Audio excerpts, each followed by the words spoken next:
Think you're logging out your users correctly? Think again. If your app uses a third-party identity provider and you're only clearing your own session, you might be leaving behind active tokens, open sessions, and security risks you don't even realize. In this video, I'll show you the right way to log out users, including how to use the hosted UI logout endpoint and revoke access tokens so your users are truly signed out and your app stays secure. Let's make our logout feature more robust. So right now, if we try to log out here, I'm going to get redirected to the landing page. However, if we click on a Get Started again, you can see we didn't have to enter username and password again. Well, the reason it happens is because the Cognito, when we redirect to the Cognito login page, has also its own session and it keeps that session. So now when we're redirected to the Cognito login page, it has us in the session, so we don't need to enter username and password. This may be a desirable feature for your application. However, some requirements may be that the user has to enter their password every time they log out. So let's go ahead and destroy that session in a Cognito login page when the user logs out. If we go to a well-known OpenID configuration right here, we can see that we do have a logout endpoint. So we're going to redirect to this endpoint and essentially kill the session there. And besides that, you can notice that we also have a revoke endpoint, right? It is also a good idea when user logs out to revoke all these access tokens, right? Because they may not be expired yet. And I'm going to show you how to do that as well. If we go to auth-server.cs file and look at the configuration of the authenticator that we did with the remix auth, we have also right here defined the auth to revoke endpoint, and we will be using it to revoke the token, and we're basically going to be using remix auth strategy to do that. So let's go ahead and go to the logout route and update that. So now in a logout.ts file, we're going to have a little bit more code. We're going to import the authenticator and user type from the auth server.ts file. And again, we're going to import the strategy type from remix auth auth2. So we're going to update the action function that will receive basically a request when we click on the logout button. We're going to get the session, right?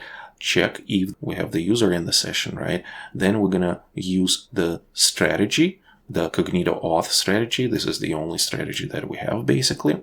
And if we have that strategy, we will call revoke token method, passing it the refresh token that we have in the session. If everything goes well, the tokens will be revoked. Now we will have to redirect to this logout endpoint.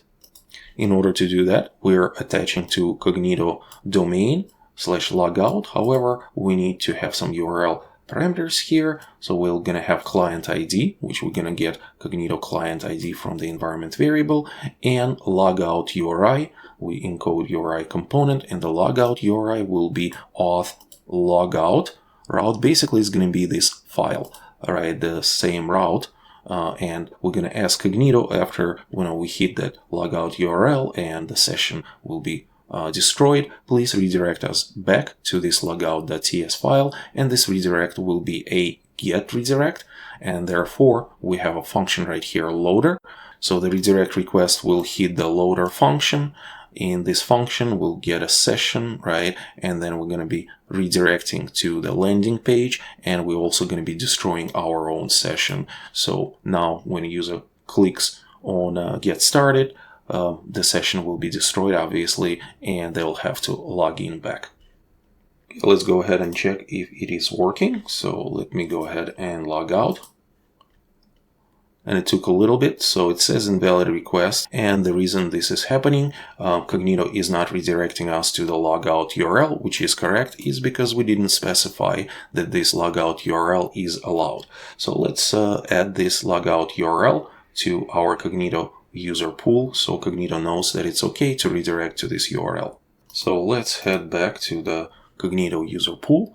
We're gonna have to go to API clients. We'll choose our client, and here under login pages, we're gonna click edit.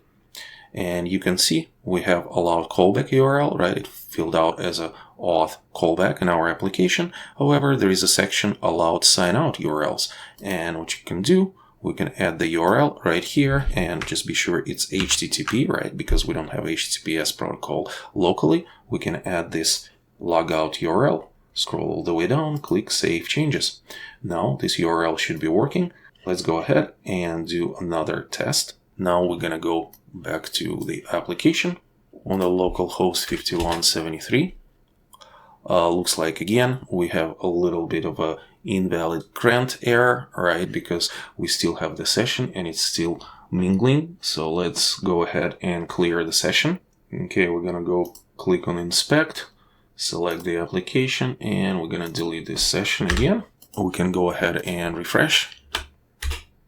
And now we're prompted to get started. And after we get started, it asks us to enter the email address and credentials. Let's do just that.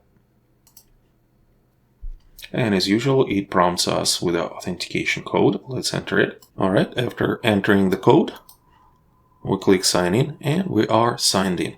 So now if we try to log out, we will be redirected back to our landing page. And now if we click get started, we are prompted to sign in again because the session incognito login page was destroyed and now we need to re-enter our username and password.